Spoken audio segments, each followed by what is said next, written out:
7절까지 시편 11편 1절부터 7절까지 말씀.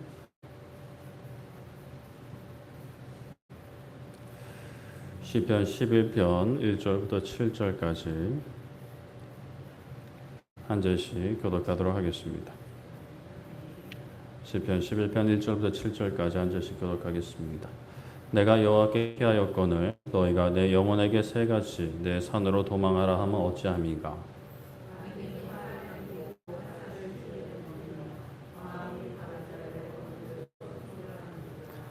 터가 무너지면 의인이 무엇을 하랴.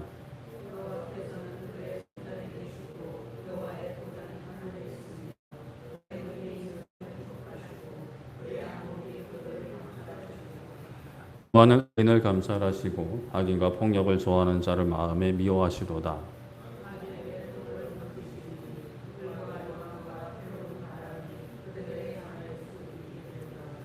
여호와는 의로우사 의로운 일을 좋아하시나니 정직한 자는 그의 얼굴을 배우리이다. 아멘.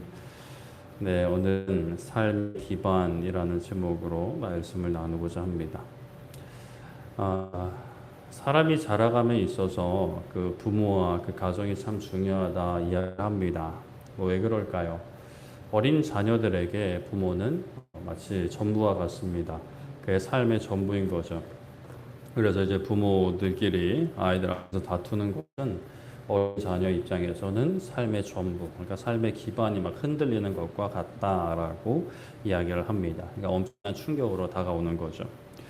그렇게 점점 아이는 청소년이 되고 어른으로 자라갑니다. 그러면 대개 이제 부모로부터 조금 독립을 해요. 독립을 하지 않으면 그것도 그것대로 좀 문제인데, 그런데 이 독립을 한다고 해서 부모와 자녀의 관계가 완전히 단절되느냐? 그것은 아니죠. 여러모로 왕래하며 또 부모와 자녀의 관계를 이어가지만 또 다른 큰 관계가 이제 또 다른 열매를 맺게 되는데, 바로 부모로부터 삶의 그 기반, 삶의 어떤 정체성을 배우고 습득하는 것. 부모가 어떻게 살아가고 무엇을 중요하게 여기는지를 통해서 자녀는 인생에 있어서 무엇이 중요한지를 배우게 됩니다. 물론 때로는 부모 반대로 배워서 반대로 자라나는 경우도 있고, 부모 외에도 친구들 또는 학교 선생님들이 지대한 영향을 끼쳐서 거기서 이제 영향을 받아 이제 어떤 삶의 기반을 다지는 일들도 분명히 있는데요. 그런데 또 많은 경우는 어려서부터 많은 시간을 함께한, 많은 이야기를 듣고 자란 이제 부모로부터 영향을 받습니다. 그래서 이제 부모로부터 독립을 하면서도 부모를 통해 배운 어떤 삶의 기준, 삶의 어떤 시선, 삶의 기반을 가지고 살아가는 거예요. 그 위에 자신들 나름대로 인생을 이제 세워가는 거죠. 그런데 그런 어떤 삶의 기준, 삶의 기반이 흔들리면 어떻게 될까? 그러니까 내가 정말 중요하게 생각하는 삶의 가치, 이것이 있어야 인생이다. 또 이것이 없으면 이건 인생이 아니다라고 이제 생각하는 그 무엇, 그것이 돈이든 사람과의 관계이든 또는 행복한 가정의 모습이든 탄탄한 직장이든, 그것이 내 인생에 잘 풀리거나 잘 유지되면 괜찮아요. 그런데 그것이 잘 안 될 때 이 삶의 기반이 흔들려 버리는 거예요. 삶의 기반이 흔들리면 어떻게 될까요? 그냥 조금 힘들다, 좀 어렵다 정도가 아닐 겁니다. 이 인생을 어떻게 살아야 되나라는 질문까지 이르게 되는 거죠. 그럴 때 이제 좀 빠르게 또 다른 삶의 어떤 기반을 찾게 되면 그나마 그 어려운 상황에서 좀 이제 벗어날 수 있는 단초가 마련될 수 있는데, 그런데 어떤 상실의 상태, 그 어떤 결핍의 상태에 계속 이제 머무르게 되고 그것만 묵상하게 되면 인생이 정말 무너져 내린 것 같은 그런 상황에 처하게 되는 거죠. 객관적으로 보면 우리나라에서도 그렇고 전 세계적으로 보면 분명히 그 힘들고 어려운 상황에 처한 그 사람보다 더 힘들고 더 절망적이고 더 꿈과 소망이 없는 인생들이 분명히 허다하게 많을 겁니다. 특히 우리나라에서는요.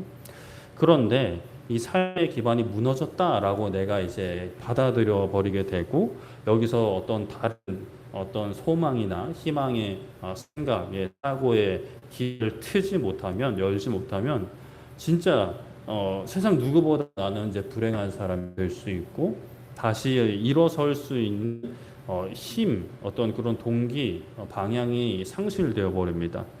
그러면 사실 객관적으로 보면 어떻게든 살아날 구멍이 있기는 해요. 물론 어려울 수 있겠지만 평생 어려움 가운데 처할 수도 있겠지만 분명히 살 수 있는 기회가 있고 방도 있는데 시도조차 하지 못하는 그냥 거기서 그렇게 이제 주저앉아 버린 그런 상황이 될 수 있죠. 예를 들어 수험생들이 그러합니다.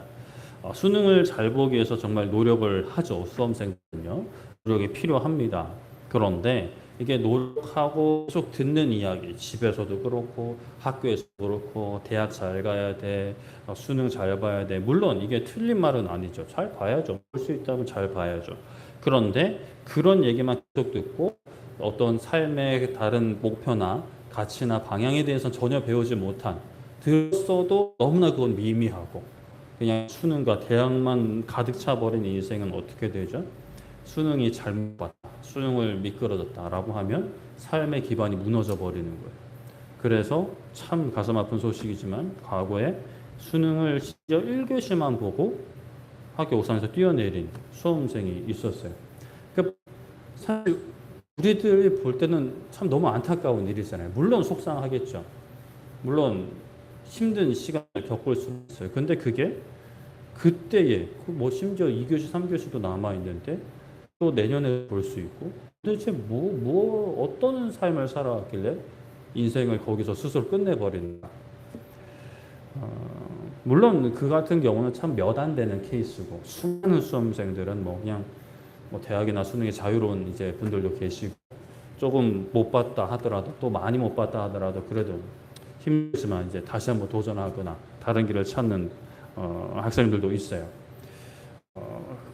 그러나 이제 이러한 사건들을 볼 때 삶의 기반이 어떤 특정 사건에 과도하게 몰려 있을 때 또 그것이 우리의 인생에 있어서 중요하지만 절대적인 것은 아닐 때 어떤 결과를 맞이하는지를 잘 보여주는 사건인 것 같습니다. 그러면 우리 그리스도인들은 어떻게 해야 될까? 우리 그리스도인도 세상을 살아가면서 어떤 얻어야 하는 것들, 필요한 것들이 있어요. 뭐 기본적인 뭐 밥도 먹어야 되고요. 그렇다고 옷도 입어야 되고 뭐 살 집도 필요하죠. 그런데 이것들을 보통 삶의 기반이라고 이야기할 수 있는데 그런데 이것이 우리의 어떤 진정한 기반, 가장 기초가 되는 것이 되어서는 안 됩니다. 그러니까 인생을 살면서 필요한 것과 진짜 기반이 되는 것은 이제 구분을 해야 되는 거예요. 기반은 절대로 흔들리지 않는 게 되어야 내 영혼이 안전합니다. 이따가 사라질 것이 기반이 되어서는 말 그대로 기반이 사라져 버릴 수 있으니까요. 그런데 이제 그리스도인들 중에서 우리 가운데 참 이것이 혼동되는 경우들이 많은 것 같습니다. 아무리 이 세상에서 있다가 없어질 것이지만 사실 지금 당장 없으면 너무나 큰 어려움을 당하는 것들이 있기 때문이에요. 뭐 밥, 뭐 옷, 집, 그리고 뭐 전기도 지금 뭐 그래도 참 감사하게 다른 것들은 괜찮은데 저쪽 부분만 나가서 이제 화면은 안 나오고 이런 상황인데 그래도 이렇게 예배를 드릴 수 있잖아요. 뭐 이렇게 이제 삶에 필요한 것들이 있어요.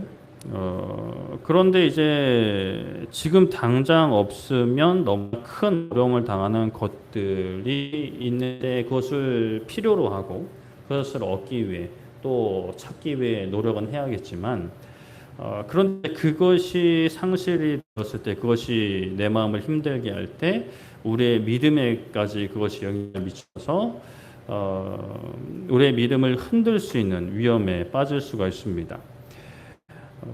오늘 편에서 대적들은 이 부분을 공격하고 있어요.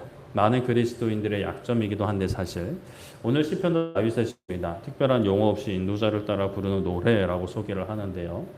다윗은 어떤 어려움에 처해 있는 것 같습니다. 아니면 어려움에 처하는 하나님의 백성들의 통상적인 상황을 예로 드는 것일 수도 있고요. 어려운 일이 생겼을 때 어떻게 했느냐? 하나님께 피했습니다. 하나님을 의지했어요. 마치 그 열왕기에 보면 아수르의 위협에 그들이 보낸 편지를 가지고 하나님의 성전에 나아갔던 히스기야처럼 하나님께 피했어요. 그런데 그렇게 하나님께 피하는 모습을 가지고 적들은 조롱을 합니다. 무슨 하나님께 피하냐? 새처럼 너의 산으로 도망하라 합니다. 그러니까 새가 놀라서 도망가는 모습으로 조롱하는 거예요.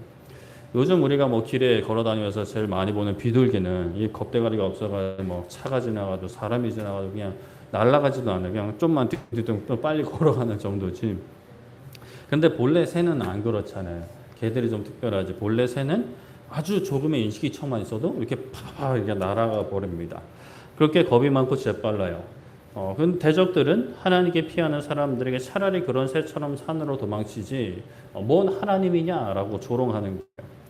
그렇게 악인들, 대적들은 하나님께 피하는 자들을 조롱하면서 조롱만 하는 게 아니라 위협합니다. 활을 당기고 화살을 시위에 먹인다 합니다. 그러니까 화살 쏠 준비를 하는 거죠. 그것도 어두운 데 숨어서 마음이 바른 자를 이렇게 다분하게 하는 게 아니라 몰래 이렇게 틈만 나면 바로 화살을 쏴서 이렇게 쓰러뜨리려고 얘기를 하고 있습니다. 하나님 앞에 정직히 행하는 자들을 삼키려고 하는 거예요. 그리고 또 이렇게 이야기합니다. 3절에 터가 무너지면 의인이 무엇을 할까라고 하는 겁니다. 삶의 터전이 무너지면 그들의 삶의 기반이 흔들리면 너희들이 그렇게 하나님을 찾는 게 무슨 의미가 있느냐라는 거예요. 마치 그 욥의 삶을 두고 하늘 회의에서 마귀가 사탄이 주장하는 것과 비슷한 주장입니다. 하나님께서 욥 칭찬하셨어요. 그러자 사탄이 욥이 그렇게 하나님을 잘 믿는 것은 하나님이 소유를 넘치도록 부어주셨으니까 복을 넘치도록 주셨으니까 그러는 겁니다. 만약에 그게 한번 사라져 보게 해보세요. 그의 믿음도 뭐 그냥 날아가 버릴 겁니다 라고 이야기를 했어요. 그래서 이제 하나님이 사탄이 그렇게 해보라고 하셨습니다. 다만 그 몸에는 손대지 말라고 분명히 이제 한계를 걸어두셨어요. 그렇게 욥은 모든 재산을 하루아침에 잃었고 자녀들 또한 잃어버렸습니다. 우리가 생각할 때 인생에 있어서 정말 중요한 것들이잖아요. 실제로. 그리고 너무나 귀한 것들이에요. 하나님께서 주신 복들이 맞아요. 그런데 하루아침에 그거 몽땅 사라져버린 겁니다. 그러나 욥은 범죄하지 않았습니다. 정말 유명한 고백이죠. 주신 이도 여호와시고 거두신 이도 여호와시니 이러면서 하나님의 이름을 찬송합니다. 그렇게 범죄하지 않고 하나님을 향하여 원망도 하지 않았어요. 그런데 또 한 번 사탄이 하나님 앞에서 육체의 질병을 허락하면 이제 하나님 앞에 그 불평을 할 겁니다. 범죄할 겁니다. 라고 이야기를 해요. 결국에 이제 욥은 정말 고통스러운 시간을 보내며 하나님 앞에 나는 무죄한데 왜 이런 고통을 하나님이 허락하시는지 모르겠다라며 힘들어하고 불평 아닌 불평을 하게 되죠. 눈에 보이는 삶 기반이 무너졌고 점점 하나님은 선하시다 라는 그 믿음의 기반까지 흔들리는 상황이 되는 거예요. 마귀는 어떻게든 욥을 흔들려 했고 오늘날도 마찬가지입니다. 우리를 흔들어서 하나님과 우리 사이의 관계를 이제 흔들어 버리려고 합니다. 시편으로 돌아오면 다윗은 그래도 그런 상황 속에서 정신을 차리려 애쓰는 거예요. 그리고 이제 함께 부르는 이제 찬양이잖아요. 그러니까 이런 상황에 처한 이들이 흔들리지 않을 수 있게끔 고백을 하게 합니다. 하나님이 어떠한 분인지 다시 한번 믿음의 기반을 견고히 하려는 거예요. 삶의 기반을 견고히 하기 전에 먼저 믿음의 기반을 견고히 하는 거죠. 4절에 여호와께서는 성전에 계시고 여호와의 보좌는 하늘에 있으며 그의 눈이 인생을 통촉하시고 그의 안목이 그들을 감찰하신다 합니다. 몰라서 고백하는 게 아니에요. 알기 때문에 다시 한번 고백합니다. 인도자를 따라 부르는 노래인 만큼 모든 회중이 함께 고백하며 선포해야 할 내용이죠. 우리가 우리 마음속의 삶의 기반을 흔들어서 믿음의 기반까지 흔들게 할 때에 눈에 보이는 삶의 그 필요들, 삶의 기반이 무너져도 우리의 믿음의 기반은 무너지지 않게 우리는 소리쳐야 합니다. 여호와께서는 성전에 계시고 그 보좌는 하늘에 계시다 합니다. 성전은 이 땅에 지어진 건물이에요. 이 당시에요. 그 건물이 하나님을 다 담을 수 없지만 하나님께서는 거기에 거해주겠다. 내가 거기에 임하겠다. 내가 그곳에서 너희들의 예배를 받겠다라고 이스라엘 백성들한테 약속을 해주셨어요. 그분의 보좌 하늘에 있지만 이렇게 성전에 내려와 거하심으로 인생을 통촉하시고 즉 그의 안목이 그들을 감찰하신다 합니다. 살피신다라는 거예요. 하나님이 멀리 계신 게 아니라 이렇게 가까이서 우리를 살피신다라고 선포합니다. 그렇게 하나님은 의인을 감찰하시며 악인과 폭력을 좋아하는 자를 마음에 미워하신다 하세요. 의인들을 살피시고 보호하시며 하나님을 대적하는 악인과 그들이 행하는 폭력을 좋아하지 않으십니다. 지금은 그냥 두는 것이 사실 눈에 보기에 맞지만 그게 좋아서 얻는 게 아니라 또 어쩔 수 없어서 두는 게 아닙니다. 결국에 때가 이르면 그 악인들 그때까지 돌이키지 않는다면 그들을 향해 불을 던져줄 거예요. 그들의 삶이 덮쳐질 겁니다. 그래서 불과 유황과 태우는 바람이 그들의 잔에 소득이 될 거다라고 말씀을 해요. 불과 유황이 그들의 삶을 덮치는 거예요. 뭐 그들은 기대하지 않겠죠. 바라지 않겠지만 심판의 불이 임하게 되는 겁니다. 하나님은 악을 미워하시고 의로운 것을 좋아하십니다. 왜냐하면 하나님이 의로우시기 때문이에요. 그렇게 정직한 자들, 하나님 앞에서 겸손히 정직히 행하는 자들, 하나님을 경외하는 자들은 그의 얼굴을 보게 될 것입니다. 우리의 삶의 기반은 무엇인지 우리는 살펴야 합니다. 마귀는 어떻게든 우리의 삶의 기반을 무너뜨리려 해요. 그 기반은 하나님을 향한 믿음, 하나님께 둔 소망, 하나님을 바라는 사랑이에요. 하나님만으로 충분하고 만족하다는 고백이 내 삶의 기반이 되어야 합니다. 그런데 마귀는 그것을 흔들려 해요. 근데 사실 직접적으로 흔들 수는 없어요.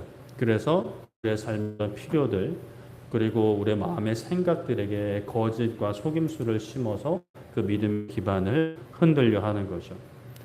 때로는 욥처럼 어려움을 통해서 때로는 오히려 반대로 풍요로움을 통해서 하나님을 바라보지 못하게 하는 거죠. 그래서 참 이런 시간들 우리가 함께 모여서 하나님을 찾는 시간이 너무나 소중하고 귀합니다. 아유 너무 피곤해요. 또 뭐 유튜브로 하면 되죠. 뭐라고 생각할 수 있지만 물론 유튜브로도 어떻게든 하려는 마음 귀한 마음이지만 그래도 이렇게 우리가 함께 시간과 장소를 구별해서 하나님이 나의 삶의 주인이심을 고백하는 거예요. 이 어두운 세상, 이 팍팍한 인생길 가운데 다시 한번 우리가 멈춰 서서 하나님을 의지하고 찾으며 또 개인의 기도 제목도 있지만 공동의 기도 제목을 가지고 함께 하나님께 나아가면서 하나님께서 내 삶의 주인 그리고 우리의 삶의 주인이심을 고백하고 또 하나님께서 우리를 각 개인으로 부르신 게 아니라 함께 자라나도록 부르셨다라는 사실 그것을 다시 한번 상기시키고 우리의 삶에 각인시키는 것이죠. 마귀의 유혹과 공격이 그냥 1년에 뭐 한 번 또는 뭐 10년에 한 번 이렇게 된다면 참 우리가 대비를 또 하고 잘 이겨낼 수 있을 것 같다라는 좀 엉뚱한 생각을 해보기도 합니다. 그런데 마귀의 유혹과 공격은 참 시시때때로 상황을 가리지 않고 정말 다양하게 우리를 공격해오고 유혹해 와요. 그런 사실 우리의 육신과 우리의 마음 또 우리의 믿음도 지칠 수 있습니다. 그럴 때 우리는 그냥 무너지는 게 아니라 다시 한번 고백하고 선포해야 되는 거죠. 마귀의 유혹과 공격은 결국 다 무너지고 완전히 패배할 것이며 예수님은 완전히 승리할 것을 선포해야 됩니다. 그러나 또 그 선포에 마귀는 조롱할 수 있어요. 낄낄거리면서 보란듯이 우리의 모든 어떤 그런 수고와 헌신, 노력들, 그 어떤 영적인 믿음의 선한 싸움을 우습게 여길 수 있죠. 그러나 우리는 이 선포를 포기해서는 안 됩니다. 기도를 포기해서는 안 되고요. 예배 자리를 지켜야 되는 것이죠. 결국 승리하는 것은 예수님 안에 거하는 하나님의 자녀들, 그리스도인들이라는 사실 이것을 의심치 말고 끝까지 붙잡고 나아갈 수 있는 우리 모두 되기를 소망하고 축복합니다. 말씀을 정리하겠습니다. 적들이 하나님께 피하는 이들을 조롱하고 공격하고자 합니다. 그리고 가장 우리에게 참 쉽지 않은 부분을 건드려요. 삶의 기반이 흔들리는데 하나님 피한들 무슨 소용이냐? 너 인생 그렇게 꼬이고 꼬이는데 하나님을 믿는 믿음이 무슨 소용이냐? 라고 우리를 공격하는 거예요. 참 쉽지 않죠.